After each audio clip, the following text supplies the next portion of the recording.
السلام علیکم ورحمۃ اللہ وبرکاتہ۔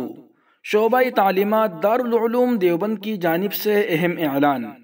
سن 1441 ہجری کے جو طلبہ امسال داخل نہیں ہیں، اگر وہ جلسہ انعامیہ منعقدہ 8-9 رجب سن 1443 ہجری مطابق 10-11 فروری 2022 میں شرکت کرنا چاہتے ہیں تو اپنی درخواست پر اپنا نام، فارم نمبر اور درجہ لکھ کر دفتر تعلیمات میں مؤرخہ 1 جمادی الثانی سن 1443 ہجری مطابق 5 جنوری 2022 بروز چہارشنبہ تک جمع کر دیں۔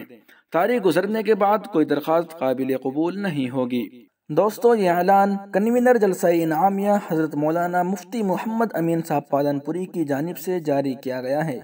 اس اعلان کو تمام گروپ میں شیئر ضرور کریں تاکہ بروقت تمام دوستوں کے پاس یہ خبر پہنچ جائے۔ سبسکرائب کیجئے محاسن اسلام یوٹیوب چینل کو اور بیل آئیکن پر ضرور کلک کیجئے تاکہ ہر طرح کی اسلامک نئی ویڈیو فوراً آپ تک پہنچے۔ شکریہ، جزاک اللہ۔